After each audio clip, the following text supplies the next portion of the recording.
심리학 불안에 답하다라는 책을 제가 낭독을 했는데요. 이 심리학 불안에 답하다라는 책을 어떻게 독후감을 써야 할까 고민을 하다가 제가 책을 읽는 중간중간에 그 단락마다 가지고 있는 퀘스천이 있었잖아요. 작가가 우리에게 책을 주면서 이 단락마다 어떤 생각해보기라는 카테고리를 만들었어요. 그래서 그 카테고리를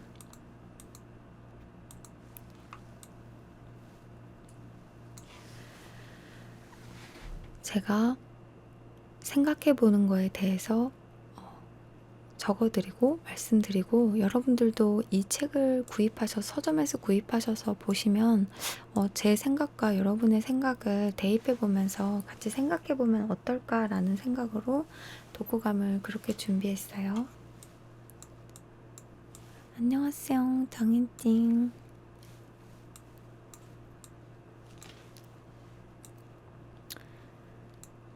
먼저 처음 시작해서 읽었던 불안은 자기 의심에서 온다 의 퀘스천이었어요. 평소에 자신에게 어떤 말을 가장 자주 하나요? 자기 의심이 들 때 자신을 어떻게 받아들이나요? 이 질문에 제가 생각하는 저의 생각은 평소 저에게 많이 하는 말은 꼭 이루고 싶다였어요. 고드림이라는 사람으로 살아가면서 수많은 상황들을 직면했을 때 저는 늘 제 현 상황에 만족하지 못했던 것 같아요. 마치 내가 좋아하는 건, 원하는 건, 내 꿈은 저 먼 안드로메다에 있는 꿈처럼 결코 이룰 수 없고 가질 수 없는 일들 같았고, 그런 어려움이 저를 상상하고 멈춰있지 않는 동력이 되게 했어요. 자기 의심에 있어서 자유롭지 못해요. 심리학자 게이 헤드릭스 명언에 우리가 자신을 믿는 과정은 깃털에 부드러운 얼음 만짐일수록 있고 망치의 묵직한 타격일 수도 있다. 어느 쪽이든 전적으로 당신의 마음가짐에 달렸다의 선택 중 사실 망치의 묵직한 타격 쪽이 저랑 더 가까웠던 것 같아요. 유년 시절, 청소년기 시절 모두 안 된다는 말에 쌓여 살았던 것 같아요. 제가 꿈꾸는 건 모두 망상이라고 생각했거든요. 유치원 때 부모님이랑 살지 않는 저의 유복하지 못한 가정 형편에 유치원 선생님에게 구박받을 때 제 꿈은 유치원을 웃으면서 다니는 거였고, 초등학교 시절에 반장을 하고 싶었는데 투표로 하는 반장 선거에 내성적인 제가 반장이 될 수 없을 거라고 생각했고, 중고등학교 때는 가정 형편상 한국 무용을 할 수 없는 가난 속에서도 전 정말 무용이 하고 싶었어요. 20대 때는 한국에서 내 이름을 아는 사람이 많아져서 좋은 아티스트, 좋은 배우가 되고 싶었고, 30대 때는 경험해왔던 방향성으로 스마트 미디어 시대에 맞는 아티스트가 되고 싶었어요. 사실 모두 이룰 수 없는 꿈이지만 돌아보면 유치원 때 선생님의 처절한 무시 때문에 상처가 컸지만 대신 사랑하는 외할머니와 함께 살 수 있었던 그 시간이 그토록 소중하고 앞으로 돌아올 수 없는 귀한 시간이었어요. 초등학교 때는 저의 공약과 진심을 알아줘 친구는 하나도 없어도 반 친구들에게 많은 표를 받아 반장이 될 수 있었고, 중고등학교 때 많은 분들의 배려 덕분에 사랑하는 순수 예술 한국무용을 할 수 있었고, 20대 때 내 이름을 알릴 수 있었고, 30대인 지금은 1인 미디어들을 통해 자유로운 방송을 할 수 있어 정말 행복해요. 하지만 이런 일련의 나의 인생 일대기가 저에게 늘 자기 의심과 가면 증후군처럼 아픔을 동반하게 되더라고요. 처음부터 늘 매끄럽지는 못하지만 저는 자기 의심을 자양분으로 받아들이려고 해요. 모든 것에는 균형이 있기에. 단지 걱정인 건 아인슈타인도 업적을 이룬 후에 초래된 자아 팽창으로 늘 불안감을 가지고 있었다는 것을 알고, 천재도 힘들어하는데 진짜 내가 잘하는 게 맞나? 내 노력이 진짜 이 일을 이루는데 많은 기여를 했나? 혹시 나보다 더 노력하는 사람에게 내가 피해를 준 것 같은 건 아닐까? 라는 생각이 늘 마음속에 사라지지 않는 숙제이기에, 불안은 자기 의심에서 온다 라는 그 카테고리가 저에게 많은 생각을 하게 하더라고요. 내가 선택한 감정이라는 카테고리에서의 생각해보기는, 감정은 당신에게 어떤 영향을 미치나요? 감정 연구 2.0 버전에 따라서 생각해보세요. 원래 감정에 대해 가진 생각이 바뀌었나요? 라는 질문이었는데, 저의 생각은 감정은 저의 신체 리듬을 좌지우지하는 중요한 키였어요. 기분이 좋으면 아파도 일할 수 있고, 기분이 안 좋으면 안 아파도 감정이 다운 때문에 아무것도 움직일 수 없을 정도로 아프게 되더라고요. 플라톤, 아리스토텔레스, 프로이트, 다윈, 근대 이후까지도 우리는 1.0 버전의 감정 지식을 가지고 있다는 걸 책을 통해 알았어요. 사실 감정은 고정되어 있다고 생각했거든요. 그러니까 감정이 날 지배하는 게 맞다고 생각했던 것 같아요. 통상적으로 기쁘니까 웃고 슬프니까 울고처럼 정해져 있는 틀 안에 있다고 생각했는데, 미국 심리학회 회장 리사 펠트만 교수의 연구로 만들어진 2.0 버전의 감정은 수동적 유발이 아니고 대뇌가 만들어내는 감정으로 인해 표출되는 반응이 고정불변이라는 것을 알게 되니 사실 마음이 편해졌어요. 기분이라는 게 강림하는 것이 아니라 내가 감정의 주인이고 컨트롤할 수 있다는 삶의 지혜를 받아서 앞으로 감정의 지배가 나로부터 조정이 가능한 거라면 더 진취적이고 건강하게 많은 일들을 헤쳐나갈 수 있을 것 같아요.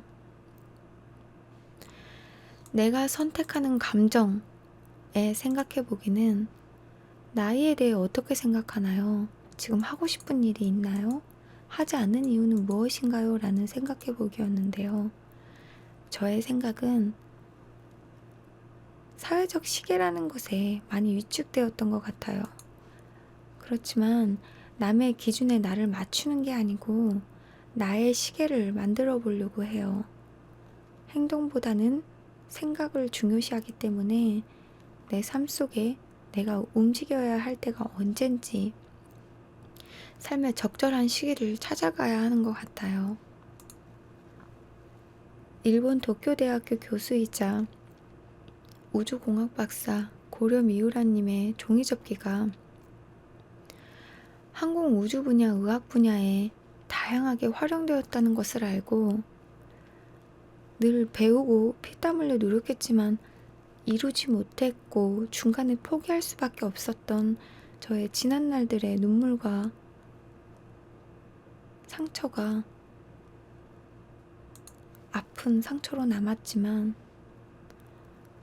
그 시간 동안에 배움이 헛되지 않게 지금의 저의 삶에 큰 도움이 되고 방송을 통해 컨텐츠로 활용되는 것을 보고 통상적인 사회적 시계 안에 갇히지 말고 내 소신을 지키는 것이 중요하다는 생각을 해요. 두 번째 인생은 나를 위해 라는 카테고리에 생각해보기는 자아를 찾는 과정에서 경험한 특별한 일이 있나요? 내 자아를 찾는 데에는 끝이 없는 것 같아요. 늘 정체감 위의 상태에 있죠. 내가 뭘 먹는 게 몸에 맞고 뭘 입는 게 좋아 보이고 어떻게 행동하는 게 나다운 건지 늘 찾아가는 중인 것 같아요. 저명한 심리학자 에릭 에릭스는 인간 발달 단계를 8단계로 나누었는데 각 단계마다 심리적 위기를 만나고 그것을 헤쳐나가며 더 새롭고 성숙한 심리적 기질을 소유할 수 있다고 말했어요. 그것처럼 하루를 살아가고 헤쳐나가는 순간순간이 자아를 찾는 과정이고 오늘이 끝나고 내일을 마주하는 나는 어제보다 성숙한 자아와 심리적 기질에 조금은 가까워지지 않았나 생각하기 때문에 오늘 나에게 주어진 삶이 특별한 경험의 자아를 찾는 과정이라고 생각을 해요. 긍정 꼬리표는 붙이고 부정 꼬리표는 떼라. 생각해보기는 자신에게 어떤 꼬리표를 붙였나요? 그 꼬리표는 어떤 영향을 주었나요? 어떤 자리에서 나라는 사람을 어필할 때 가장 필요한 건 타이틀이었어요. 누굴 만나도 두림이라는 사람을 생각할 때 사람들은 각자 본인들이 생각하는 타이틀로 저를 기억하더라고요. 그래서 어떠한 일을 하고 싶어 미팅을 하면 타이틀, 나 하면 딱 기억 남는 것이 무엇이냐, 그 수위가 얼마나 자극적이고 관심을 가질 만한 것이냐로 기회가 엇갈리더라고요. 저는 이 방송 관련 일을 11년 동안 하면서 많은 사람들과 미팅을 하고 늘 그 타이틀이 없으면 안 된다는 압박을 받았어요. 나를 사람들이 기억할 수 있게 한 단어로 설명하기 위해 적합하고 자극적인 한 문장을 잘 모르겠더라고요. 사실 내심 그럴 때마다 슬펐고 타이틀을 찾지 못하면 기회를 놓치게 되고 타이틀을 만들어 일을 하게 되면 왠지 모르게 부정적 요소가 낙인되어 버리는 것 같아 제 마음을 위축되게 하더라고요. 한 문장이 아닌 한 사람으로 다가가고 싶지만 그러기엔 저를 알리고 소통할 수 있는 공간이 없었어요.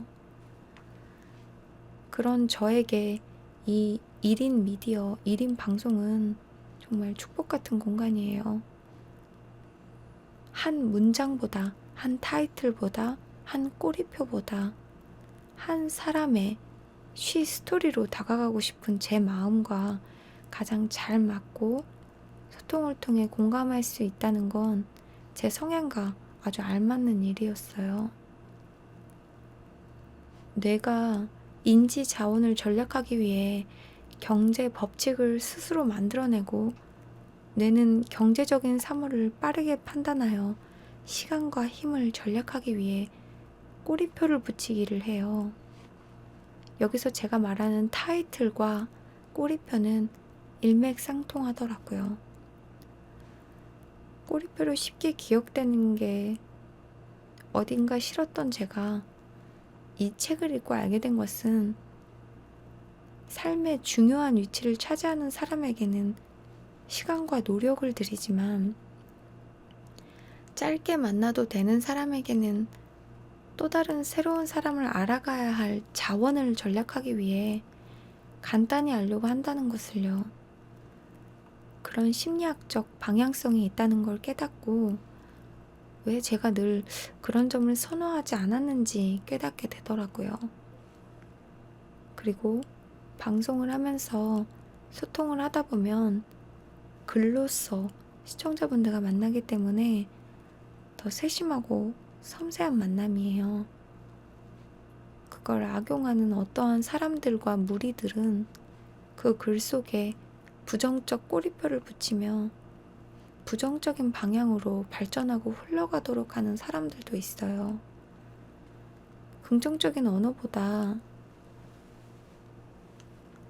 부정적인 언어의 힘이 더 크고 나를 좋아하는 사람의 수보단 나를 부정적으로 생각하는 사람의 수가 더 많기에 꼬리표를 악용하는 사람들에게 늘 상처받으며 그 어둠의 빛으로 방향 전환을 시키는 삶은 늘 살아가는 것 같아요. 물론 이런 아픔들이 크고 매일 반복되는 방송에 상처가 골물대로 골마버린 저이지만 이런 상황 속에서 장점이 있다면 타인을 볼 때 꼬리표를 잘 달지 않으려는 훈련이 된 것 같다. 그 점은 참 기뻐요. 이 책에서 주는 위로는 꼬리표를 다는 것은 그 사람의 행위이고 받아들이지 않아도 된다는 말을 하고 있어요. 조금은 꼬리표에서 그리고 프레임에서 자유로워지는 기분이 들었어요. 나쁜 성격은 없다. 에 생각해보기는 당신은 외향형인가요? 내향형인가요? 일과 삶에서 성격의 한계를 넘어선 경험이 있나요? 사실 저는 내향형에 가까운 사람이지만 항상 외향적이고 싶은 욕구가 강해요. 마음에서 우물쭈물거리고 늘 포기하지만 내성적인 제 자신이 미워요. 내성적인 저를 넘어서 주는 건 예술이에요. 대면을 통한 사람과 소통에 결격이 있는 제가, 많은 사람들과의 만남이 힘든 제가 외향적인 것을 폭발시킬 때는 예술과 제가 콜라보가 되었을 때 예술이라는 벽 뒤에 숨어서 진정한 나를 표현하는 것 같아요. 학습된 무기력과 회복 탄력성, 암울했던 시절 시련을 어떻게 극복했는지 떠올려 보세요. 힘들었던 시절 시련을 극복할 수 있었던 건 가족에게 배운 사랑이 용기에 큰 기반이 되었어요. 폴 스터치의 위기대처 능력 AQ에서 저는 3번째, 고주에 오르는 유형에 가까웠어요. 순간의 성공과 실패에 연연하지 않았던 큰 이유는 언제나 모든 것을 어렵게 얻고 어려운 상황에서 항상 안 된다는 말을 듣고 살았기에 머릿속에 분명 내가 원하는 건 안 되지만 난 꼭 해낼 거야 라는 굳은 살이 바뀐 것 같아요. 살아가면서 새옹지마처럼 잘 된 것도 잘 안 된 것도 없는 마음의 바다를 만들어 하루라도 더 내 마음에 임종이 오지 않게 하루라도 더 살아보려고 하는 것 같아요.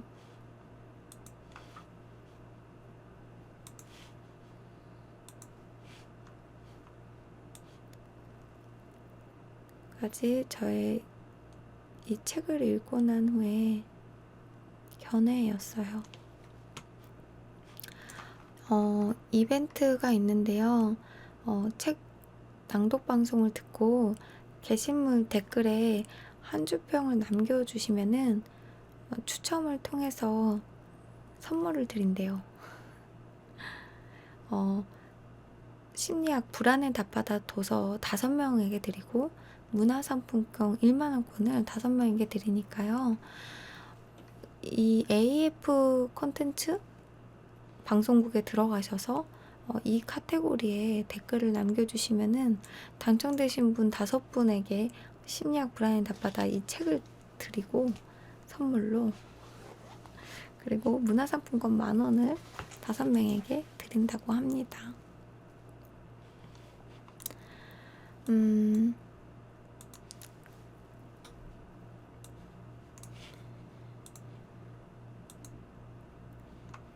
이번에도 이렇게 심리학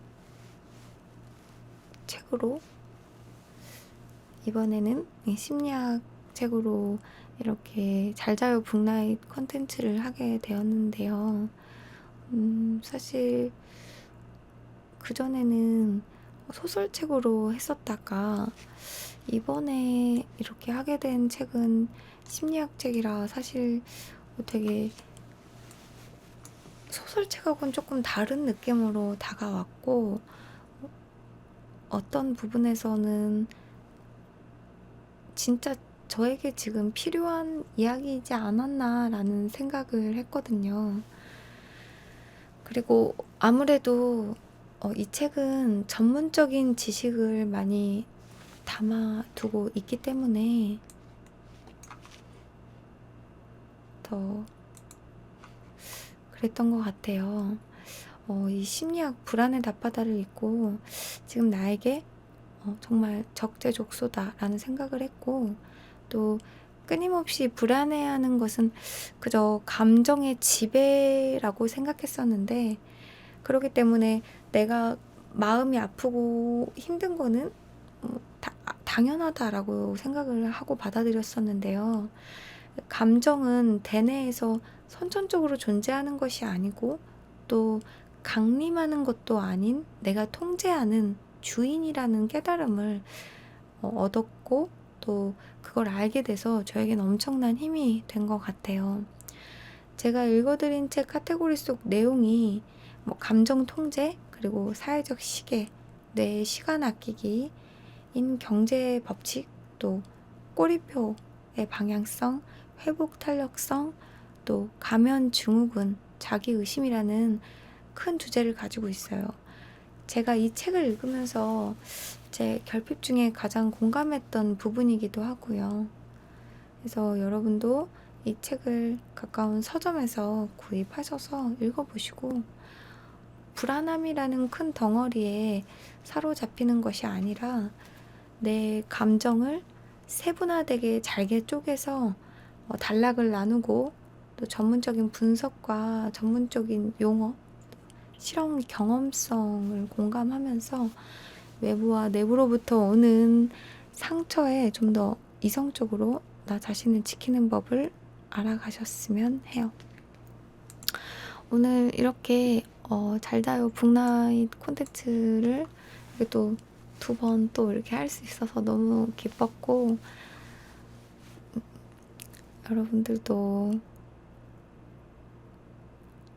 이 좋은 책을 같이 저랑 알아가시는 시간이었기를 바라고, 또 같이 공감할 수 있었던 내용이길 바라며 여기서 마치도록 할게요. 감사합니다.